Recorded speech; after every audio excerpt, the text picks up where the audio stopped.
옛날 옛적에 프랑스의 작은 마을에 귀여운 당나귀가 살고 있었습니다.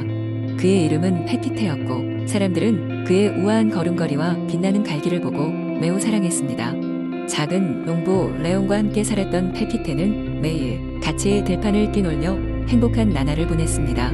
어느 날 레옹은 곧 열릴 시장에 갈 준비를 하며 페피테에게 말했다. 오늘은 아주 중요한 날이야. 우리는 물건을 팔러 시장에 가야 하니까 넌 가장 멋지게 보여야 해. 페피테는 기쁜 마음으로 고개를 끄덕였고 두 친구는 시장으로 향했습니다. 시장은 활기로 넘쳐났고 사람들은 각자의 물건을 사고 팔며 바쁘게 움직였습니다. 하지만 그 시장의 한쪽 구석에는 사람들이 두려워하며 피하는 곳이 있었는데 바로 숲으로 이어지는 작은 길이었습니다. 그 숲은 으스스한 소문으로 가득 차 있었고 오래전부터 마법사 에밀가 그곳에 살고 있다는 이야기가 전해졌습니다. 레온과 페피테는 물건을 팔고 나서 숲 쪽으로 걸어갔습니다. 페피테는 호기심에 가득 차 있었고 레온도 이제는 이 숲의 소문이 얼마나 진실인지 궁금해졌습니다. 그들은 용기를 내어 숲으로 들어갔고 마법사 에밀을 만나게 되었습니다. 에밀은 사실 소문만큼 무서운 존재가 아니라 오히려 자연을 사랑하고 동물들과 친구가 되는 것을 좋아하는 따뜻한 마음의 마법사였습니다. 그는 페피테를 보자마자 정말로 특별한 동물로구나 라고 말하며 그에게 숲의 비밀을 알려주겠다고 했습니다. 페피테와 레옹은 에밀과 함께 숲속을 걸으며 여러 마법의 생명체들을 만났습니다. 반짝이는 날개를 가진 나비들, 노래하는 나무들 그리고 작은 요정들이 페피테를 환영하며 춤을 추었습니다. 에밀은 페피테가 이 마법의 숲과 친구가 될 것을 제안했고 페피테는 기쁜 마음으로 받아들였습니다. 그 후로 페피테는 종종 숲을 방문했습니다. 숲의 생명체들은 그에게 다양한 마법의 지혜를 가르쳐 주었고 페피테는 마을 사람들에게도 숲의 신비를 전해주었습니다. 마을 사람들 역시 더 이상 숲을 두려워하지 않았고 자연과 조화롭게 살아가는 법을 배우게 되었습니다. 시간이 흘러 레온과 페피테는 마을의 전설이 되었고 그들의 우정과 모험 이야기는 사람들에게 많은 교훈과 기쁨을 주었습니다. 숲은 예전처럼 신비로웠지만 더 이상 두려움의 대상은 아니었습니다. 오히려 그곳은 모험과 우정의 시작점으로 사랑받게 되었습니다. 이후로도 마을 사람들은 페피테와 함께한 동화 같은 이야기를 후세에 전했고 작은 당나귀와 숲의 마법사라는 이야기로 영원히 기억하게 되었습니다. 두 번째 이야기.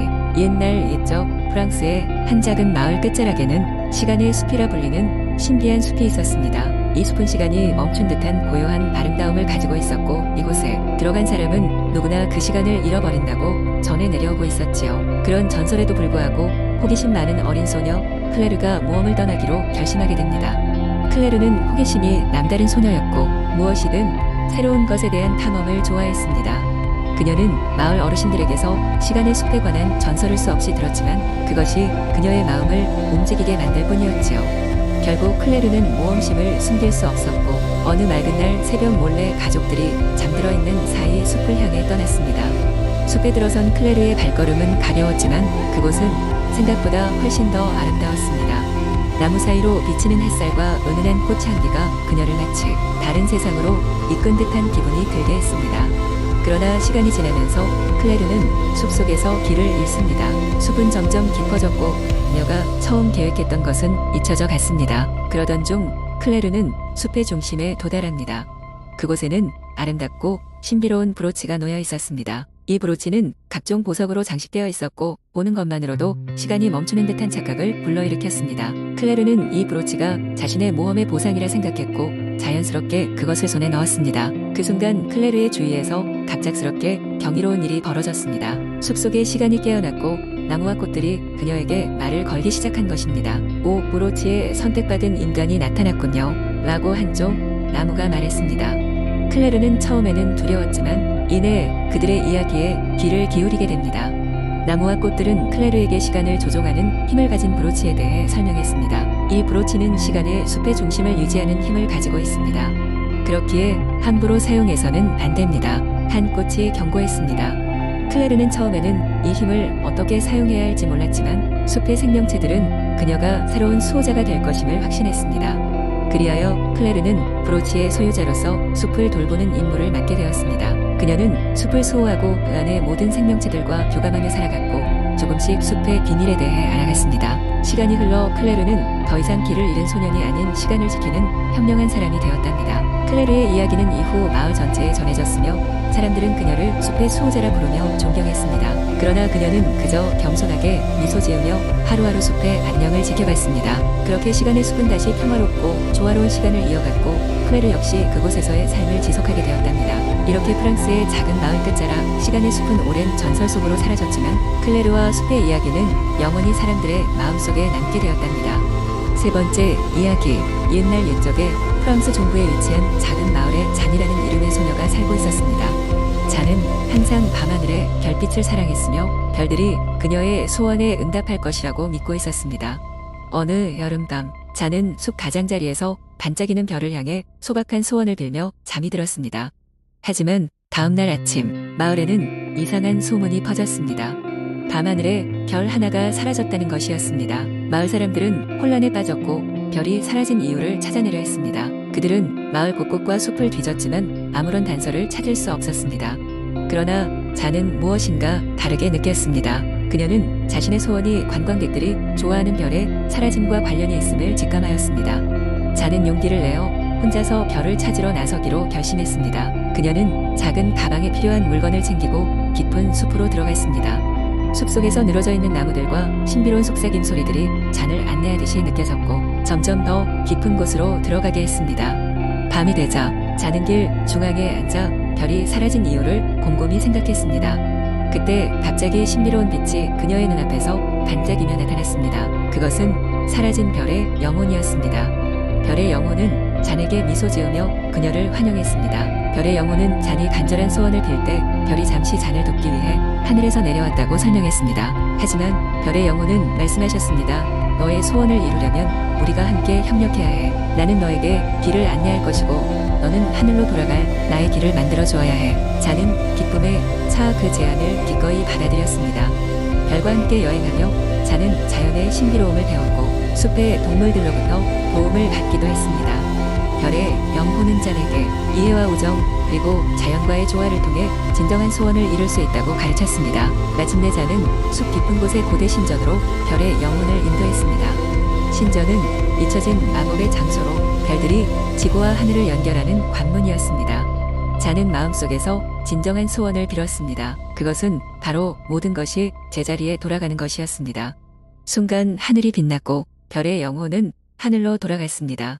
하늘은 다시 원래의 빛을 되찾았고 잔의 진정한 소원이 이루어진 것을 보게 되었습니다. 잔은 마을로 돌아와 그날의 놀라운 경험을 마을 사람들에게 전하며 별의 소중함과 자연의 경외심을 나누었습니다.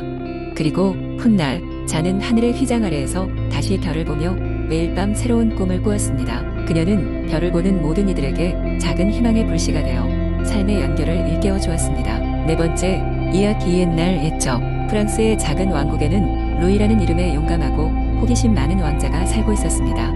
루이는 항상 모험을 꿈꾸며 그의 왕국 너머에 있는 미지의 세계를 탐험하고 싶어 했습니다. 특히나 그는 전설 속에 등장하는 마법의 바다에 대해 흥미를 느끼고 있었습니다. 그것은 드넓고 끝없는 바다로 그곳에는 신비로운 생물들이 살고 있으며 세상의 모든 비밀과 지혜를 간직하고 있다고 전해졌습니다. 어느 날 루이 왕자는 궁전의 오래된 도서관에서 마법의 바다에 관한 오래된 책을 발견했습니다. 책은 바다에 대해 아주 상세하게 설명하고 있었고 바다를 찾아가는 방법 역시 같이 기록되어 있었습니다. 루이는 더 이상 참을 수가 없었고 당장 모험을 떠나기로 마음먹었습니다. 루이는 그의 충실한 말 실베르를 데리고 여행을 시작했습니다. 마을을 지나 숲을 건너고 큰 산을 넘어서 그는 드디어 바다가 시작되는 곳에 도달했습니다. 하지만 마법의 바다는 그의 상상 이상으로 광대했고 그 끝은 보이지 않았습니다. 그때 커다란 고래가 루이 왕자를 향해 유영하며 다가왔습니다. 고래는 사람의 말을 할 줄 아는 마법의 고래였습니다. 그녀는 루이에게 이 바다를 건너기 위해서는 세 가지 시험을 통과해야 한다고 말했습니다. 첫 번째 시험은 바다 속 숨어있는 보물을 찾는 것이었고 두 번째는 어둠의 폭풍을 헤쳐 나가는 것이었습니다. 마지막으로 세 번째 시험은 바다의 여왕을 만나 그녀의 마음을 얻는 것이었습니다. 루이는 고래의 도움을 받아 바다 깊은 곳의 수중 동굴로 이동했습니다. 그곳에는 신비한 빛을 발산하는 보물이 숨겨져 있었고 루이는 보물을 찾아 수면으로 나올 수 있었습니다. 이제 두 번째 시험에 도전할 차례였습니다. 고래는 거대한 파도와 함께 다가오는 어둠의 폭풍 속에서도 루이 옆을 지켜주었습니다. 루이는 두려워하지 않고 고래의 안내에 따라 그 폭풍을 안전히 통과할 수 있었습니다. 마지막 시험에서는 마법의 바다를 통치하는 바다의 여왕을 만나야 했습니다. 여왕은 장엄하고 아름다운 존재였습니다. 그녀는 루이를 시험하기 위해 그의 진짜 목적이 무엇인지 물었습니다. 루이는 솔직하게 모험과 지혜를 탐구하기 위해 이 바다에 왔으며 그 과정에서 얻게 된 경험을 왕국의 백성들과 나누고 싶다고 대답했습니다. 여왕은 그의 진정성에 감명을 받아 그에게 바다의 일부분을 다스릴 수 있는 권한을 주었습니다. 루이 왕자는 여정을 마무리한 후 고래와 잡배를 구하고 그의 왕국으로 다시 돌아왔습니다. 그는 마법의 바다에서 경험한 이야기를 모두에게 들려주었고 왕국은 이전보다 훨씬 더 지혜롭고 평화로운 곳이 되었습니다. 루이의 모험은 세월이 흘러도 사람들의 입에서 입으로 전해졌고 그의 이야기는 프랑스의 전설로 남아 많은 이들에게 영감을 주었습니다.